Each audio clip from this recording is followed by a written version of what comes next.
ರಾಜು. 5 ಜನ ಇವಾಗ ನಾವು ಮಾಡಿರೋದಕ್ಕೇ ಒಂಥರ ಮಾತಾಡ್ತಾರೆ. ನಾವೇನೂ ಮಾಡಲಿಲ್ಲ ಅಂದರೆ ಯಾವ ರೀತಿ ಮಾತಾಡ್ತಾ ಇದ್ರಿ ಹೇಳು? ಹಾಂ ಅಲ್ವೇ? ನಾವು ಚೆನ್ನಾಗಿರೋದಕ್ಕೆ ಒಂಥರ ನಮ್ಮನ್ನು ನೋಡಿ ಹೊಟ್ಟೆ ಉರ್ಕೊಳ್ಳೋ ಅಂಥ ಜನನೇ ಜಾಸ್ತಿ ಇರೋದು ಅಲ್ವಾ?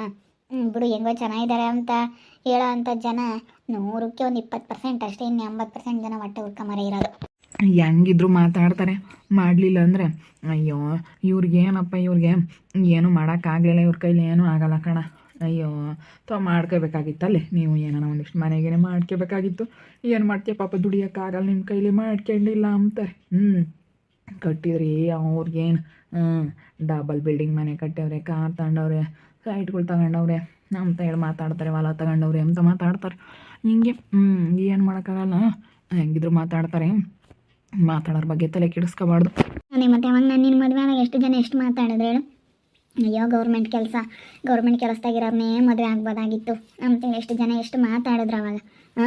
ಇವತ್ತೇನಾದರೂ ಅವ್ರ ಮುಂದೆ ನಾವು ಬೆಳಕು ತೋರಿಸ್ಲಿಲ್ಲ, ನಾವು ಚೆನ್ನಾಗಿರಲಿಲ್ಲ ಅಂದಿದ್ರೆ ನಮ್ಮನ್ನು ಎಷ್ಟು ಆಡ್ಕೊಂಬರ್ ಜನ, ಎಷ್ಟು ಹೀಯಾಳಿಸ್ತಾರೋ ಅನಿಸ್ತೈತೆ.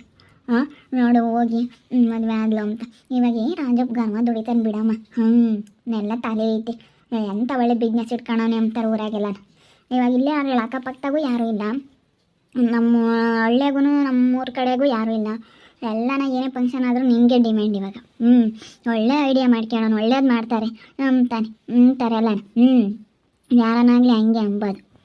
ಬೇರೆ ಯಾಕಮ್ಮ ನಿಮ್ಮ ಮನೆಗಳಾರೆ ಅಂದರು. ನಾನು ಗೌರ್ಮೆಂಟ್ ಕೆಲಸದಗಳಿಗೆ ಕೊಡ್ತಿದ್ದೆ, ಗೌರ್ಮೆಂಟ್ ಕೆಲಸದವ್ರ ಮದುವೆ ಆಗ್ಬೋದಾಗಿತ್ತು ನಮ್ಮ ಸಂಗೀತ ಅಂತೇಳಿ ಎಲ್ಲರೂ ಹಂಗೆ ಅಂದರು. ಏನು ಮಾಡೋಣ ಬಿಡು, ಹೆಂಗೋ ನಮ್ಮ ಮನೆ ಬರ್ದಾಗಿತ್ತು ಅನಿಸುತ್ತೆ. ನಾನು ನೀನು ಚೆನ್ನಾಗಿರಬೇಕು, ಇಬ್ಬರು ಮದುವೆ ಆಗಿ ಅಂತೇಳಿ ಇತ್ತು ಅನಿಸುತ್ತೆ. ಆಗೈತಿ. ಹೆಂಗೆ ಚೆನ್ನಾಗಿ ಇತ್ಕೊಂಡು ಹೋಗ್ತೀವಲ್ಲ ನಾವೆಲ್ಲ. ಆದ್ರೂ ಕಷ್ಟಪಟ್ಟು ದುಡಿತೀವಿ, ಕಷ್ಟಪಟ್ಟು ದುಡಿಯೋದ್ರಿಂದ ಆಗೈತೆ ಸಂಗೀತ. ಯಾವುದೇ ಆಗಲಿ ಮಾಡಿದರೆ ಬರೋದು, ಕಷ್ಟಪಟ್ಟು ಮಾಡಿದ್ರೆ ಮಾತ್ರ ಬರೋದು, ಪ್ರತಿಫಲ ಸಿಗೋದು. ಅದಕ್ಕೇ ನಾವು ಕಷ್ಟಪಡೋದಕ್ಕೇ ಸುಖವಾಗಿದ್ದೀವಿ ಅಷ್ಟೇ. ಕಷ್ಟಪಡ್ದಲ್ಲೇ ಸುಖ ಬರ್ಬೇಕಂದ್ರೆ ಯಾರಿಗೂ ಬರೋದಿಲ್ಲ. ನಾವು ಇವಾಗ ಹಂಗೆ ಕಷ್ಟ ನನಗಿವಾಗ ಅಂದರು ಅಂತ ಹೇಳಿ ನಾನು ಬೇಜಾರು ಮಾಡ್ಕೊಂಡು ಕೂತ್ಕೊಂಡ್ರೆ ಆಗಲ್ಲ. ಕಷ್ಟಪಟ್ಟು ದುಡ್ದು ಮಾಡಿ ತೋರಿಸ್ತೀನಿ ಎಂಬ ಛಲ ಇರಬೇಕು ಮನಸ್ಸಲ್ಲಿ ಅಷ್ಟೇ. ಹಿಂಗೆ ಅಂದಿದ್ದಾರಲ್ಲ ನನಗೆ, ನಾನು ಅವ್ರ ಎದುರಿಗೆ ಕಷ್ಟಪಟ್ಟು ದುಡಿಬೇಕು, ಕಷ್ಟಪಟ್ಟು ದುಡ್ದು ಚೆನ್ನಾಗಿರ್ತೀನಿ ಅಂತ ನಾನು ಮನ್ಸು ಮಾಡಿದ್ರೆ ನಾನು ಹಂಗೆ ಅಂದ್ಕೊಂಡಿದ್ದು. ಇವಾಗ ನೋಡಪ್ಪ, ಇವಾಗ ಸಂಗೀತ ಗೌರ್ಮೆಂಟ್ ಕೆಲಸದಾಗ ಇದ್ದಾಳೆ. ಅವಳು ಗೌರ್ಮೆಂಟ್ ಕೆಲಸದಾಗಿದ್ದು ಅವಳು ಚೆನ್ನಾಗಿ ದುಡಿದ್ರೆ, ನಾನು ದುಡಿಲಿಲ್ಲ ಅಂದ್ರೆ ನನಗೇನೋ ಬೆಲೆ ಇಲ್ದಂಗೆ ಆಗುತ್ತೆ ಅಂತ ನಾನು ತಿಳ್ಕೊಂಡು ಯೋಚನೆ ಮಾಡಿ ಒಳ್ಳೆ ಕೆಲಸಕ್ಕೆ ಕೈ ಹಾಕಿದೆ. ಆ ಕೆಲಸನ ನನಗೆ ಕೈ ಎತ್ತಿತು. ಹಂಗೆ ಅದನ್ನು ನಾನು ಶ್ರದ್ಧೆಯಿಂದ ಮಾಡಿದೆ. ಯಾವ ಕೆಲಸಕ್ಕೆ ಕೈ ಹಾಕಿದ ಮೇಲೂ ನಾವು ಆ ಕೆಲಸನ ಪರ್ಫೆಕ್ಟಾಗಿ ಮಾಡಬೇಕು. ಸುಮ್ಮನೆ ನಾನು ಕೈ ಹಾಕಿ ನಾನು ಮಾಡಿದೆ ಅದಾಗಲಿಲ್ಲ ಅದೆಲ್ಲ. ಶ್ರದ್ಧೆಯಿಂದ ಆ ಕೆಲಸ ಮಾಡಿದ್ರೆ ಅದರಿಂದ ಪ್ರತಿಫಲ ಸಿಕ್ಕೇ ಸಿಗುತ್ತೆ. ಯಾವ ಕೆಲಸ ಮಾಡಲಿ ನಾವು ಇಷ್ಟಪಟ್ಟು ಶ್ರದ್ಧೆಯಿಂದ ಭಕ್ತಿಯಿಂದ ಆ ಕೆಲಸಕ್ಕೆ ನಾವು ಒಂದು ಗೌರವ ಕೊಟ್ಟು ಆ ಕೆಲಸಕ್ಕೆ ನಾವು ತಲೆಬಾಗಿ ಕೆಲಸ ಮಾಡಿದ್ರೆ ಯಾವತ್ತೂ ಲಾಸ್ ಅನ್ನೋದಾಗಲ್ಲ, ಒಳ್ಳೆಯದಾಗೇ ಆಗುತ್ತೆ. ಹಂಗೆ ಕಷ್ಟಪಟ್ಟು ಮಾಡೋದಕ್ಕೆ ಇವತ್ತು ಸಕ್ಸಸ್ ಅನ್ನೋದಾಗಿದ್ದು ನಮ್ಮ ಜೀವನದಲ್ಲಿ. ಎಷ್ಟೋ ಜನ ನಾನು ಮಾಡಿದೆ ಅಂತೇಳಿ ಇಲ್ಲಿ ಸುತ್ತಮುತ್ತ ಎಷ್ಟೋ ಜನ ಮಾಡಿದ್ರು, ಆದರೆ ಯಾರಿಗೂ ಅಷ್ಟೊಂದು ವರ್ಕೌಟ್ ಆಗಲಿಲ್ಲ. ಅರ್ಧ ಬರ್ಧ ಮಾಡ್ತಾರೆ, ಕೈ ಬಿಡ್ತಾರೆ. ಒಂದೇ ಸತಿ ಯಾವುದೂ ಬರೋಲ್ಲ. 1-2 ದಿನ ಸುಧಾರಿಸ್ಬೇಕು, ಶ್ರದ್ಧೆಯಿಂದ ಮಾಡಬೇಕು, ನೀಟ್ನೆಸ್ಸಾಗಿ ಮಾಡಬೇಕು. ಯಾವ ಕೆಲಸ ಆಗಲಿ ಸ್ವಲ್ಪ ತಡ ಆದರೂ ಪರವಾಗಿಲ್ಲ, ನಮಗೊಂದಿಷ್ಟು ಲಾಸ್ ಆದರೂ ಪರವಾಗಿಲ್ಲ. ಅವ್ರು ನಮಗೆ ಹಂಗೆ ಮಾಡಿರಿ ಸಿಟ್ಟಿನಿಂದ ಮಾತಾಡೋದಾಗಲಿ ಅದೆಲ್ಲ ಮಾಡಬಾರ್ದು. ಇಲ್ಲೇ ಯಾರೋ ಒಬ್ಬ ಮಾಡಿದ್ದ ಹಂಗೆ ಸಿಟ್ಟಾಗನೆ ಎಲ್ಲರ ತಗೋನು ಅವ್ರೇನೋ ದುಡ್ಡು ಕಡಿಮೆ ಕೊಟ್ಟರು ಅಂತೇಳಿ ಅರ್ಧ ಬರ್ಧ ಕೆಲಸ ಮಾಡಿಬಿಟ್ಟು ಹೋದ. ಹಂಗೆ ಮಾಡಿದರೆ ಇನ್ನೊಬ್ರಿಗೆ ಯಾರಿಗಾದ್ರೂ ಹೇಳ್ತಾರಾ? ಯಾರೂ ಹೇಳಲ್ಲ. ನಾವು ಮಾಡೋ ಕೆಲಸ ಚೆನ್ನಾಗೈತೆ, ಪರ್ಫೆಕ್ಟಾಗೈತೆ, ದುಡ್ಡು ಈಗ 1,000 ಕಡಿಮೆ ಕೊಡ್ತಾರೆ, ಬಿಡು ಅಣ್ಣ 1,000 ಕಡಿಮೆ ಮಾಡ್ಕೊಂಡಿದ್ದೀನಿ ಅಣ್ಣ ಅಂತೇಳಿ ಕೆಲಸ ನೀಟಾಗಿದ್ದರೆ ಅವರೇ 1,000 ಹೆಚ್ಚಾಗಿ ಕೊಡಬೇಕು ಅನ್ನೋಂಥ ಮನ್ಸು ಬರ್ಬೇಕು. ಹಂಗೆ ಮಾಡ್ಬೇಕು ನಾವು ಕೆಲಸ, ಹಂಗೆ ಮಾತಾಡ್ಬೇಕು ಅವ್ರ ಹತ್ರ ನಗ್ನಗ್ತಾನೆ. ನಾವು ಯಾರೇ ಬಿಸ್ನೆಸ್ ಮಾಡೋರಾಗಲಿ, ಯಾರೇ ಒಂದು ವ್ಯಾಪಾರ ಮಾಡೋರಾಗಲಿ ನಗ್ನಗ್ತಾ ಮಾತಾಡಬೇಕೇ ಹೊರತು ಸಿಟ್ಟಾದರೆ ಅಲ್ಲಿ ಯಾರೂ ಬರೋಲ್ಲ. ಅಣ್ಣ ಯಾರಾದರೂ ಇದ್ದರೆ ಹೇಳೋಣ ಇನ್ನೂ ಅಂತ ಹೇಳಿದ್ರೆ ಅವರು ಬಿಡಪ್ಪ ಒಳ್ಳೆ ಹುಡುಗ ಚೆನ್ನಾಗಿ ಮಾಡಿಕೊಡ್ತಾನೆ ಅಂತೇಳಿ ಇನ್ನೊಬ್ರಿಗೆ ಹಂಗೆ ಕಾಂಟ್ಯಾಕ್ಟ್ ಆಗ್ತಾ ಹೋಗುತ್ತೆ. ಒಬ್ಬರಿಂದ ಒಬ್ರಿಗೆ ಹಂಗೆ ಕಾಂಟ್ಯಾಕ್ಟ್ ಆಗ್ತಾ ಹೋಗುತ್ತೆ. ನಾನು ಒಂದೇ ಸತಿ ಅವ್ರ ತಾಗೆ ಸಿಟ್ಟಾಗಿ ಅವ್ರ ತಾಗೆ ಜಗಳ ಮಾಡ್ಕೊಂಡ್ರೆ ಅವ್ರು ಹೇಳ್ತಾರೆ, ನನ್ನ ಮಗನ ಕರಿಬೇಡ, ಜಗಳ ಮಾಡ್ತಾನೆ ಅವನು, ಒಳ್ಳೆನಲ್ಲ ಅವ್ನು ಕರಿಯೋಕ್ಕೆ ಹೋಗ್ಬಿಡ ಅಂತಾರೆ.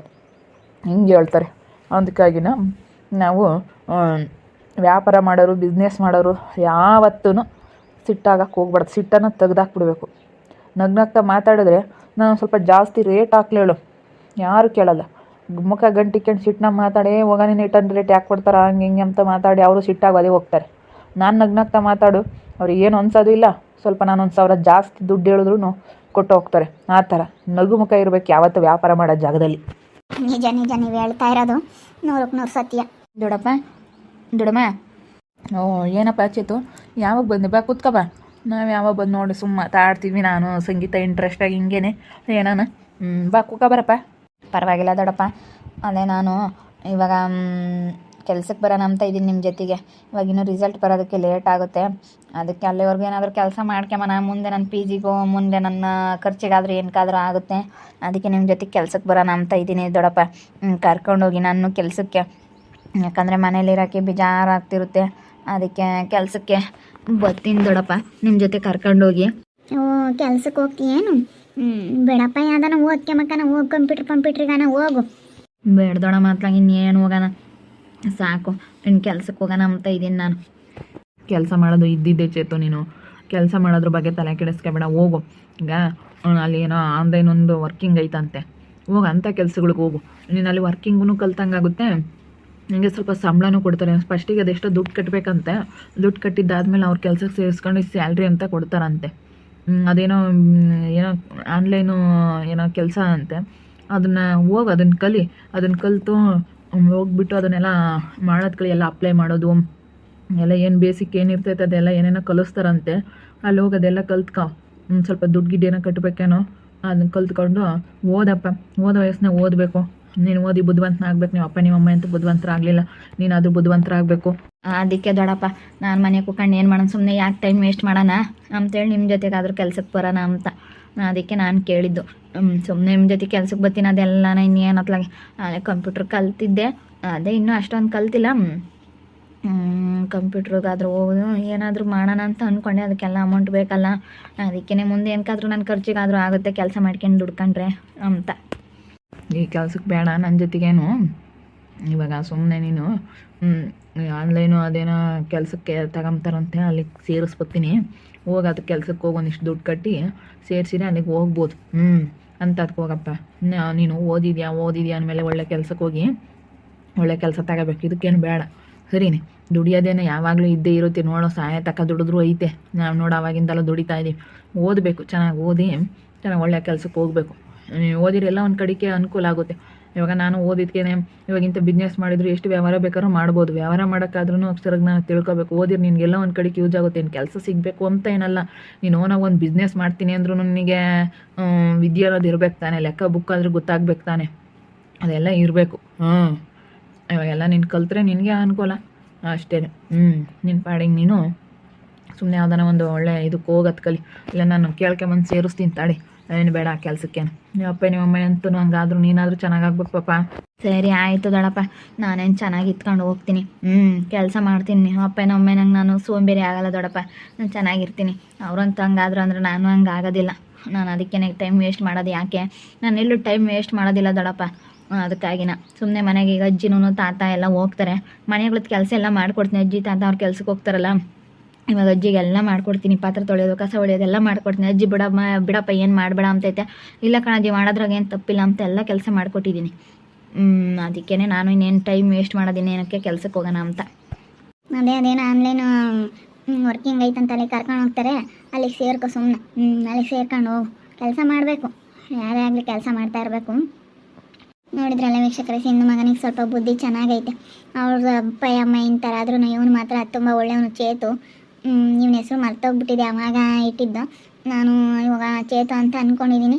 ಯಾವುದು ಗೊತ್ತಿಲ್ಲ, ನಿಮ್ಗೇನಾದರೂ ಗೊತ್ತಿದ್ರೆ ಕಮೆಂಟ್ ಮಾಡಿ ತಿಳಿಸಿ. ಹಾಗೆ ವಿಡಿಯೋ ಇಷ್ಟ ಆಗಿದ್ರೆ ಲೈಕ್ ಮಾಡಿ, ಶೇರ್ ಮಾಡಿ. ಇನ್ನೂ ನಮ್ಮ ಚಾನಲ್ ಯಾರು ಸಬ್ಸ್ಕ್ರೈಬ್ ಮಾಡ್ಕೊಂಡಿಲ್ಲ ತಪ್ಪೇ ಕೂಡಲೇ ಸಬ್ಸ್ಕ್ರೈಬ್ ಮಾಡ್ಕೊಳ್ಳಿ. ಯಾಕಂದರೆ ಯಾಕೆ ಹೆಸರು ನೆನಪಿಲ್ಲ ಅಂತ ನೀವು ಅಂದ್ಕೋಬೋದು. ಆದರೆ ಇವಾಗ ಜಾಸ್ತಿ ಕ್ಯಾರೆಕ್ಟರ್ಗಳೆಲ್ಲ ಇರೋದ್ರಿಂದ ನಮಗೂ ಸ್ವಲ್ಪ ನೆನಪು ಕಡಿಮೆ ಆಗೈತೆ.